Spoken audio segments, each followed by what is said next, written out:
Everyone, welcome back to శ్రీక్షస్ corner. ఎలా ఉన్నారండి అందరూ?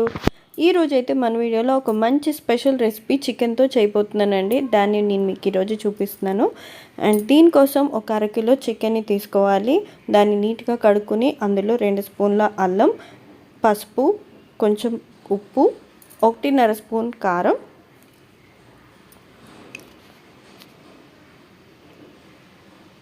పెరుగు 2 స్పూన్లు పెరుగు వేసుకుంటే సరిపోతుందండి. మనం చికెన్ తీసుకున్న దాన్ని బట్టి పెరుగు కొంచెం గట్టిగా ఉండేలాగా చూసుకోండి. ఒక అరచెక్క నిమ్మకాయ, కొద్దిగా పుదీనా. ఆ తర్వాత ఇందులో మనం ఒక స్పెషల్ ఇంగ్రీడియంట్ని యాడ్ చేసుకుంటున్నామండి. ఇది పంజాబీ గరం మసాలా. నా ఛానల్లో ఈ వీడియో ఉంటుంది, వెళ్ళి ఒకసారి చెక్ చేయండి. దీన్ని 2.5 స్పూన్లు మనం చికెన్లో వేసేసుకుంటున్నాం. ఇప్పుడు వీటన్నిటిని బాగా కలిసేలాగా కలుపుకోవాలి. చికెన్ని మ్యారినేట్ చేసుకోవడానికి మినిమం ఒక అరగంట అన్న టైం ఉండాలండి.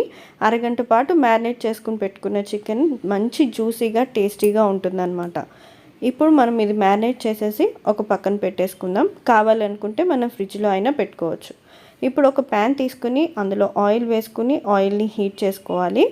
ఆ తర్వాత అందులో ఒక 1/2 స్పూన్ షాజీరా, నల్ల యాలుక్కాయ 1, 2 బిర్యానీ ఆకులు, ఒక చిన్న దాల్చిన చెక్క ముక్క, 2 యాలకులు, అలాగే 2 లవంగాలు. వీటన్నిటిని వేసుకుని కొద్దిగా వేగనివ్వాలి. మనం ఈ నూనెతో మీరు కావాలనుకుంటే నెయ్యి లేదా బటర్ని కూడా యాడ్ చేసుకోవచ్చండి. అది మంచి ఫ్లేవర్ని కూడా ఇస్తుంది. ఇప్పుడు ఇందులో సన్నగా తరిగిన పచ్చిమిరపకాయలను కూడా వేసి వేగిన తర్వాత అందులో సన్నగా కోసుకున్న ఉల్లిపాయ ముక్కల్ని వేసుకోవాలి.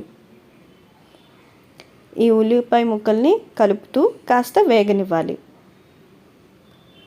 ఉల్లిపాయ ముక్కలు కొంచెం తొందరగా వేగడం కోసం ఇందులో కొద్దిగా ఉప్పును వేసుకుంటున్నానండి. ఉప్పు వేసాక కాస్త కలిపి మనం వాటిని వేగనివ్వాలి. ఈలోపు ఇంకొక ప్యాన్ పెట్టుకుని దాంట్లో ఒక 1/2 కప్పు దాకా వేరుశనగ గుళ్ళను వేసుకోవాలండి. 1/2 కప్పు అంటే దాదాపు 2 స్పూన్లు అంతేనండి, అంతకంటే ఎక్కువ అవసరం ఉండదు. వీటిని పొట్టు బాగా ఊడిపోయేంత వరకు కూడా సిమ్లో పెట్టుకుని బాగా ఫ్రై చేసుకోవాలి. ఈలోపు మనం ఫ్రై చేసి పక్కన పెట్టుకుని అవి చల్లారేలోపు మన ఆనియన్స్ కూడా వేగిపోయాయి. ఇప్పుడు ఆనియన్స్ అన్నీ వేగిపోయిన తర్వాత అందులో మనం మ్యారినేట్ చేసి పెట్టుకున్నాం కదా, ఆ చికెన్ని ఇందులో వేసేసుకోవాలి.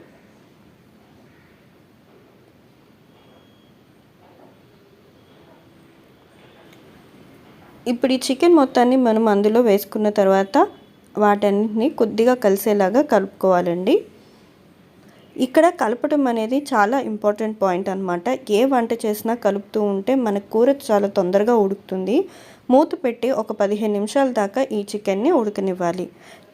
చికెన్లో ఆల్రెడీ నీళ్ళు ఉంటాయి కాబట్టి ఆ నీళ్ళలోనే దాదాపు ఉడికిపోతుంది సగం దాకా. అందుకే మనం ముందే నీళ్ళేమీ యాడ్ చేయక్కర్లేదన్నమాట. మనం పొయ్యి మీద పెట్టగానే నీళ్ళు వస్తాయి కాబట్టి ఆ నీళ్ళలోనే ఉడికించుకోవాలి. అప్పుడైతేనే మనం వేసిన మసాలాలన్నీ కూడా ఆ ఫ్లేవర్స్ అంతా కూడా చికెన్ ముక్కలకి బాగా పడుతుందన్నమాట. ఇప్పుడు చూడండి, చికెన్ ఆ నీళ్ళలోనే కుక్ అయిన తర్వాత ఇలా దగ్గరగా అయిపోతుంది అనమాట. మంచి గ్రేవీ ఫామ్ అవుతుంది.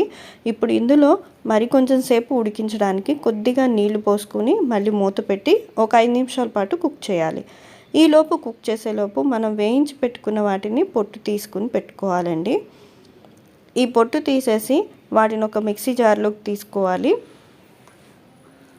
అలాగే ఈ వేరుశనగ పప్పులతో పాటు జీడిపప్పులను కూడా తీసుకోవాలండి. అవి కూడా 1/2 కప్పే, అంటే 2 స్పూన్లే తీసుకున్నాను. వీటి రెండింటిని మెత్తటి పౌడర్ చేసుకోవాలి. ఇవి పేస్ట్ చేయాల్సిన అవసరం లేదండి, వాటర్ వేసి జస్ట్ పౌడర్ చేసుకుంటే చాలు. ఇప్పుడు మనకి చికెన్ అయితే దాదాపు 80% కుక్ అయిపోయింది.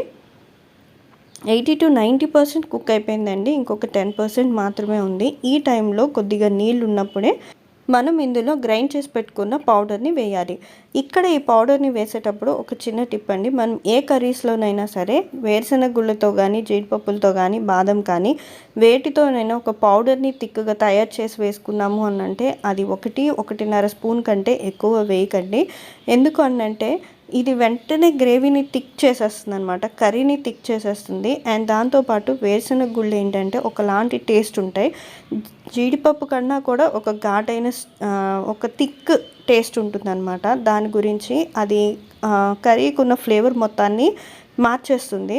అందుకని ఒక స్పూన్ వేసుకుంటే సరిపోతుందండి, చాలా టేస్టీగా ఉంటుందన్నమాట.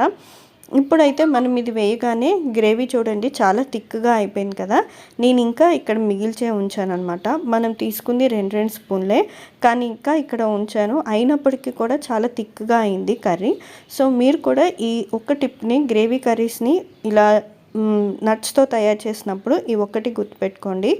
అది వేసిన తర్వాత ఒక 10 నిమిషాలు కుక్ అయిన తర్వాత మనకి నూనె పైకి తేలుతుంది. ఆ టైంలో మనకి చికెన్ మొత్తం నీట్గా కుక్ అయిపోతుందండి. ఫ్లేవర్స్ అన్నీ కూడా వాటికి బాగా పడతాయి అన్నమాట చికెన్ ముక్కలకి.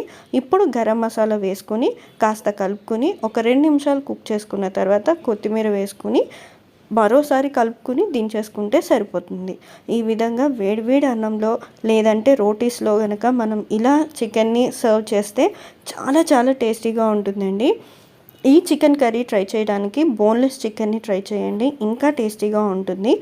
నార్మల్ చికెన్ కూడా బాగుంటుంది, కానీ బోన్లెస్ అయితే ఇంకా టేస్టీగా ఉంటుంది. చిన్న చిన్న ముక్కలు ఉంటాయి కదా, ఆ ఫ్లేవర్ చాలా చాలా బాగుంటుంది.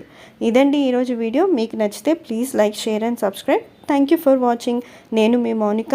మీరు కనుక ఈ రెసిపీని ట్రై చేస్తే నాకు తప్పకుండా కామెంట్ చేయండి. మళ్ళీ మంచి వీడియోతో మీ ముందుంటాను.